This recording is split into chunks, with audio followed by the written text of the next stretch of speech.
Hello, Hey Maya. there. How are you? I'm doing great. How's your Wednesday treating you? Yeah. Okay, I'm fine too. Uh, I am here to discuss you an important topic, and the topic which I am going to discuss with you is that how to achieve goals. I'm all ears. What's the big one on your mind right now? Yeah, definitely. I think it's a common topic, but the purpose of the topic is very important and very big as well. You're right. The best topics usually are. I'm ready when you are. Yeah, definitely. So, Go for it. what you say that what is a goal? Wait, did we just pivot from life goals to anatomy? The rigid part skeleton that keeps you from being a human puddle. Why the sudden shift? Okay. Do you think? I'm still confused. Do you think? I'm listening. Do you think that it has some importance in our lives? Well, if we're talking about actual skeleton bones, absolutely. I mean, the fact that your bones are constantly breaking themselves down and rebuilding every few years is wild. Um, I don't know if you're still on the anatomy train or if bone is some kind of metaphor for the goals we were just talking about. Which one is it? Uh, don't you think that you have, give the goal similarity with the skeleton? So, how you see that goals are, that they are much more similar than human skeleton? Okay, I think I'm following you now. That's an interesting angle. What is it about the skeleton that makes it feel so similar to having a goal?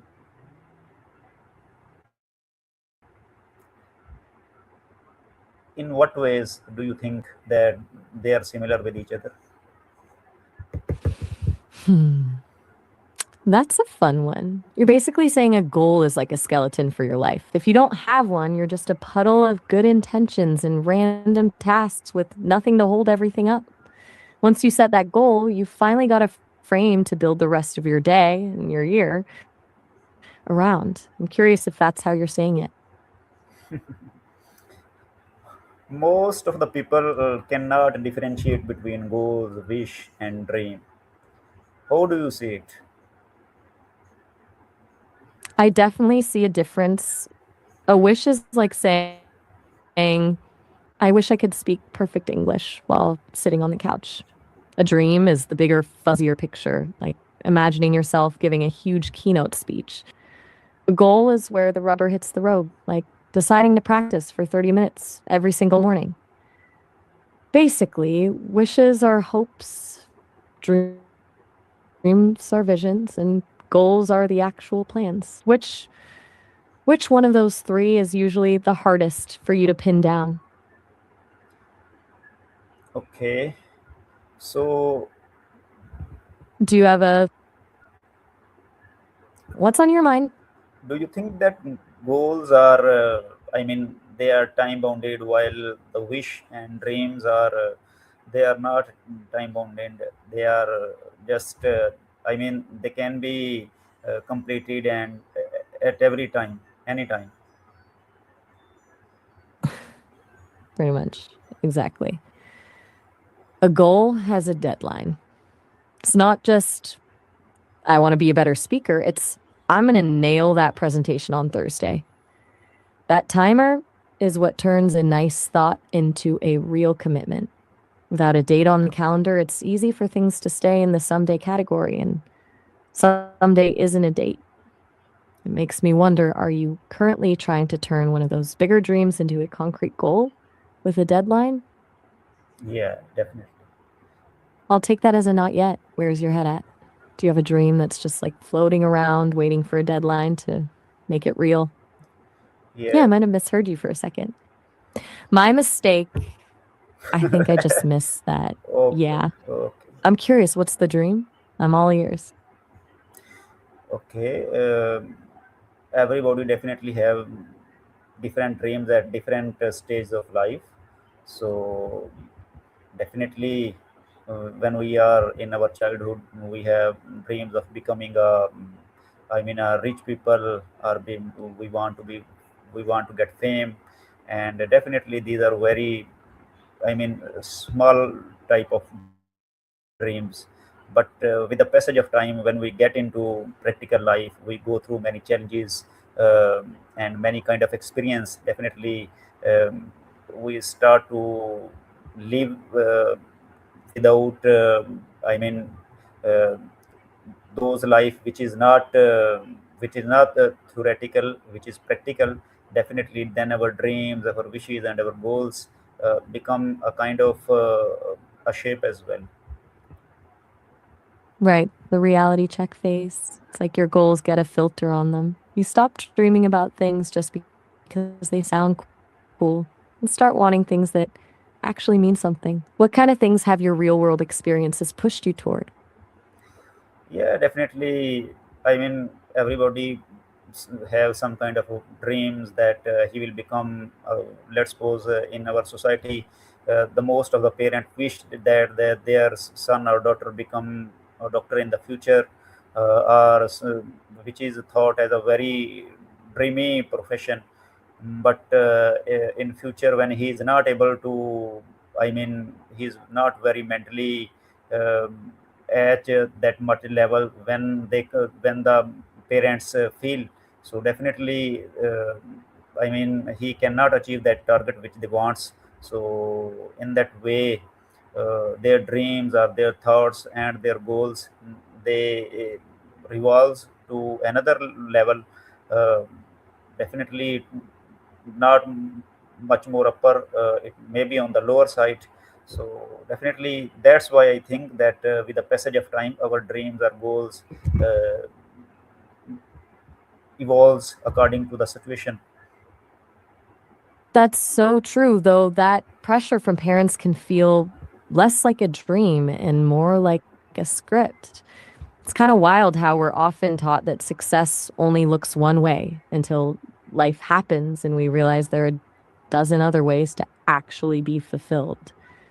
I've noticed that when people stop trying to fit into someone else's version of success, that's when they actually start making progress. Yeah, definitely. So that's why I was Exactly. explaining that.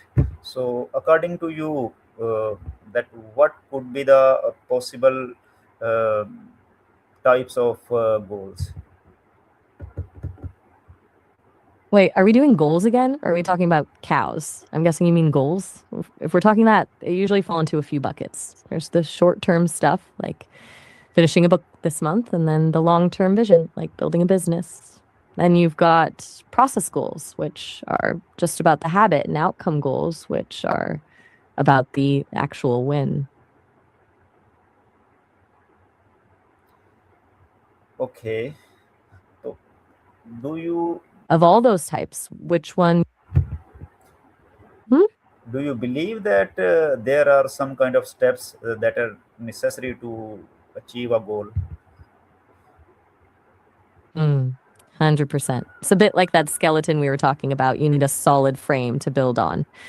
For me, it's all about taking that big, daunting outcome and hacking it into tiny, manageable pieces. If you have a massive goal, what's the first actual step you take? Okay. And Okay, I've been thinking about the conversation. why it is And most of the people think that there must be a clear deadline in achieving our goals. yeah, that's the most common piece of advice out there. The idea is that a deadline forces you to actually start. Without one, someday just becomes a place where dreams go to gather dust. It's the difference between saying, I want to be fit and I'm running a 5K on November 12th. One is vague wish, the other is a commitment. That said, there's a fine line between a helpful deadline and one that just creates a lot of unnecessary anxiety. Yeah, definitely. And Too much pressure can actually. yeah, definitely, definitely. And another very important point which I want to ask is that what could be the obstacles that play uh,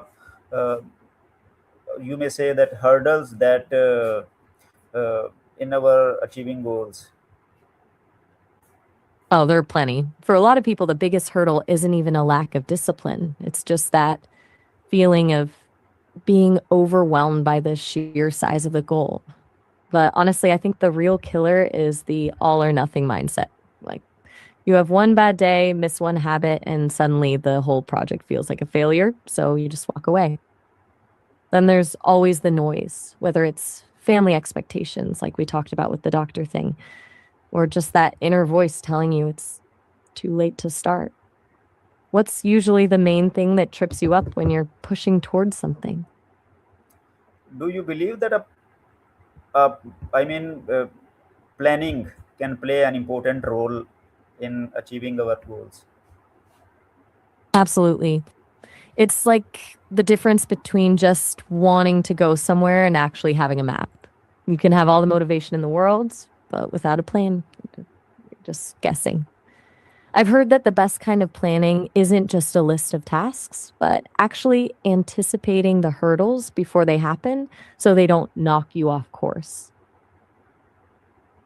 Most people believe that procrastination can be a one kinds of hurdle in achieving our goals. Oh, procrastination is the ultimate goal killer. But honestly, I don't think procrastination is the actual problem. It's more like a symptom. Okay. Usually, when people put things off, it's not because they're lazy, it's because they're intimidated by the task or just plain terrified of failing. The brain just decides that scrolling on a phone is a lot safer than facing that fear. What do you think is actually driving that urge to wait until the last minute? Yeah, exactly. You are right. But most people believes that it play an important role. I think it's kind of habit. If you overcome this habit, definitely you can achieve and you can start to travel towards your goals. It really is a habit. And you're a teacher, so I bet you've seen this battle play out in your classroom a million times. Yeah, Since you've clearly spent time thinking about this, what's the one thing that actually works for you to break that cycle? yeah, definitely. Mm-hmm.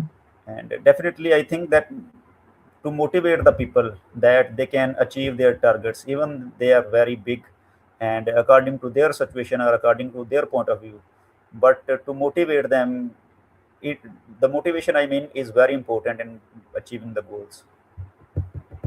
It really is. Motivation is like the spark that gets the engine running. But if you've seen this battle in your classroom, you know that spark doesn't always last. What do you think happens when the initial excitement wears off, but the goal is still far away? Yeah, definitely.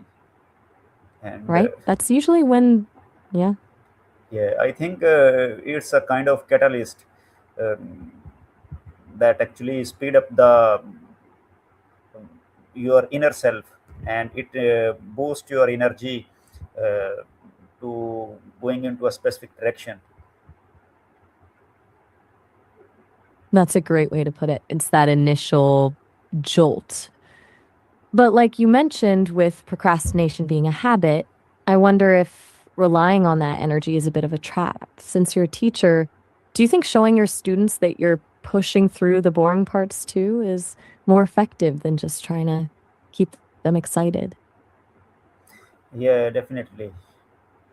I think So ultimate, yeah, yeah, what do you think? yeah. You seem to be circling around with. I'm listening. I think it's one of the basic key that we can ask our students to improve their motivation, that they should do their task according to a specific point of view, and we charge them by by giving them some kind of examples within the society, and even within the syllabus as well. So I think the practical examples give them, and which is among their neighborhood or even in their villages, uh, they give them a kind of hope that they can also meet up the challenge. Ah, that's so powerful. Seeing someone from your own street or village hit a goal makes it feel possible in a way a textbook never could. I'm curious, what's an example you've shared with your students that really seemed to click for them? Yeah, I give many examples, uh, which is present in our society. So I mean, there are many students which have learned from my institute in which I'm teaching. So I give them the examples of those students that they have read right from that specific institute, and they have show specific. They have got good grades, and they have achieved. I mean, great. Uh, Rewards. So definitely, when we talk about them and give them the examples of those people who belongs to their society, definitely they are mentally charged, and they start to learning and hardworking in their educational career. That's the magic of it. You're basically giving them a new mirror to look into. Yeah, Instead of seeing their circumstances as a ceiling, they start seeing those former students as a map. It shifts the whole conversation from, I wish I could, to, okay, so this is how it actually gets done. It turns a distant dream into a believable goal. yeah, definitely. You're essentially giving them the proof. It's a great way to break down that fixed mindset barrier we were talking about. Yeah. Once they see a real person from their own neighborhood, us, Sarah, it be, it's not for me, voice gets a lot quieter. Do you find that some students need a bit more of that social proof than others to actually start their own goals? Yeah, definitely, definitely. I mean, most of the students, uh, I think the age in which they are present, I mean, the teenage, they are definitely, they don't have a specific goals. I mean, they are not very mature mentally. So definitely they don't bother these things, goals or achievements. They just believe in, I think they just believe in their social media, their um connections with the with on Facebooks and many other chilly type of activities. So when we give these type of examples that you must have goals in your life, and you have to do maximum effort to achieve that goals, definitely it needs a lot of energy and a lot of motivation, and a lot of encouragement. uh, so when definitely when we give examples from their neighborhood or from their society, so they are ultimately charged and start moving in their specific direction. And after completing their grades, or completing their exams, so after completing their exams they visit us, and they ask us, I mean, they counsel us for how they can, in what field they further can proceed. So definitely it's one of the basic step in achieving their targets or goals. It's wild how much the right mirror can change a student's trajectory. It's like you're taking them from that scroll hole of social media and giving them something real to actually move toward. I bet that makes a huge difference in those counseling sessions after the exams. Yeah, definitely. It's the perfect timing for it, too. I've been thinking about that while we've been talking. It reminded me of your own project with your video editing brand. That's a huge goal to take on while teaching full time. Do you find yourself using these same social proof strategies for your own brand, or is it a different kind of battle when it's your own name on the line? No, no, I use the same strategy, and It makes total yeah, definitely, and it works a lot. in achieving and motivating the students. So I think I have to go somewhere. So once again, I appreciate your support that you coordinate with me in that discussion on that how we can achieve our targets, our goals. So thank you very much, Maya. Of course, it's been a real pleasure chatting with you. I really enjoyed our talk, especially the part about using real neighbors as mirrors for your students. That's such a great approach. Go do your thing, and we'll Thank pick you. this up next time. Anytime. Go get them. See you very soon. Okay, Allah Hafiz. Take care. Bye. Talk soon. Bye.